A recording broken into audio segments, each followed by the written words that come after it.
Welcome to the Deep Dive. Today we're getting into something pretty interesting from the start of the pandemic. Yeah. It's about those U.S. Federal Reserve swap lines. Your source, a BIS bulletin, points out something maybe unexpected. Absolutely. We're looking at how these swap lines essentially acted like, a grand dollar overdraft for the world in the first half of 2020. Okay. And importantly, how that affected money moving across borders. So let's paint the picture.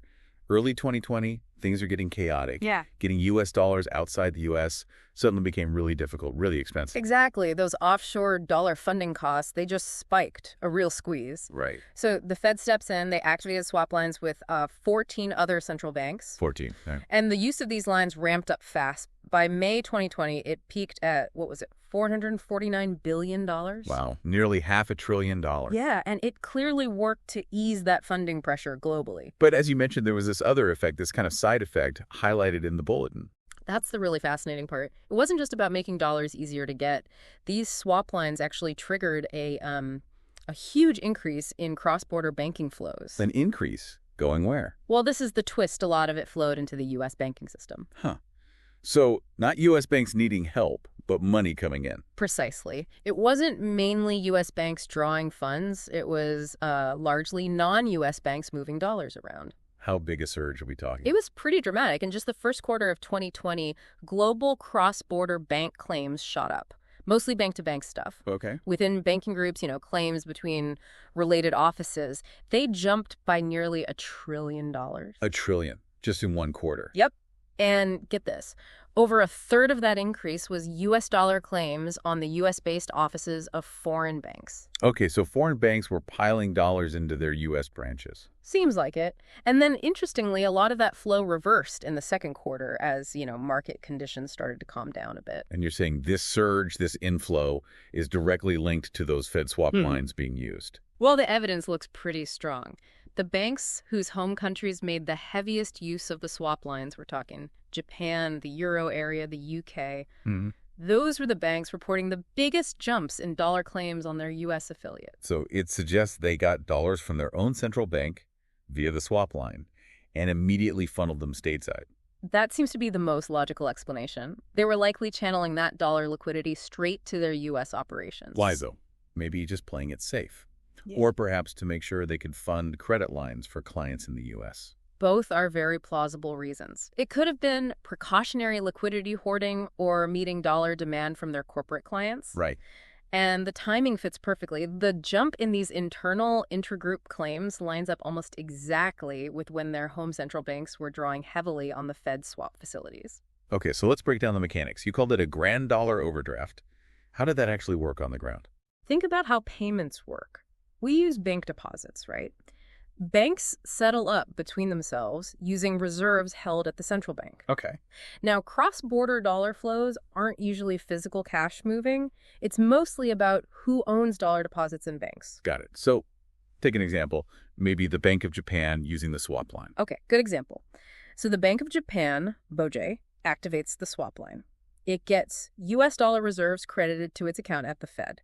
In return, the Fed gets yen reserves credited to its account at the BOJ. A true swap. Exactly. Then the BOJ takes those dollars it got from the Fed and auctions them off to Japanese commercial banks. Right. Now, these Japanese banks, they don't typically have accounts directly at the Fed, so they rely on their affiliates, their branches, or subsidiaries in the U.S. or maybe a correspondent bank to actually receive those dollar reserves. Oh, okay. So the BOJ tells the Fed, send those reserves you owe me to the account of, say, Japanese Bank X's New York branch. Precisely. And that specific transaction creates the cross-border intragroup claim we were talking about.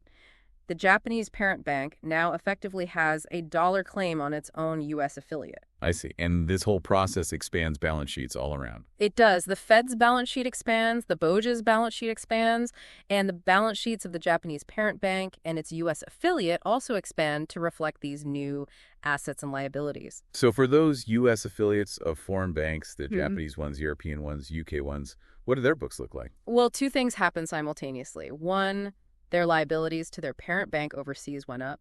They essentially owed more dollars back to head office. That makes sense. The due-to position increases. Right. And two, their assets also went up, specifically their reserve balances held at the Fed. Because that's where the dollars landed. Exactly. And the data confirms this.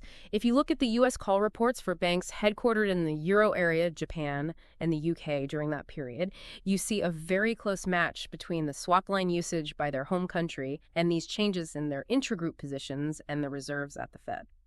So this inflow actually boosted reserves within the U.S. banking system too, albeit held by foreign affiliates. Yes, which likely helped ease potential liquidity tensions inside the U.S. market as well. It shows how interconnected things are. It really underscores the elasticity, the flexibility of the system in a crisis, doesn't it? Absolutely. You had the Fed able to basically create dollar reserves, inject them globally via the swap lines. And then you had the commercial banking system internationally able to expand its own balance sheets to absorb and distribute that liquidity where it was demanded. This grand dollar overdraft mechanism really worked. It highlighted the Fed's absolutely crucial role as, well, the ultimate backstop for the entire global dollar-based financial system. Okay, so summing it up, the key takeaway here is that central bank swap lines, especially during that initial pandemic shock, did more than just provide emergency dollars globally. They actively generated these massive cross-border banking flows, particularly into the U.S., via foreign banks' internal networks. Exactly. It really showed the deep interconnectedness and just how vital that central bank cooperation is for stabilizing markets in a real crisis. It definitely leaves you thinking, though. This reliance on one central bank, the Fed, as the sort of global dollar lender of last resort, what are the longer-term implications? And could there be, or should there be, other ways to build resilience for the next crisis? Definitely some food for thought. Indeed. Thanks for walking us through that really insightful stuff.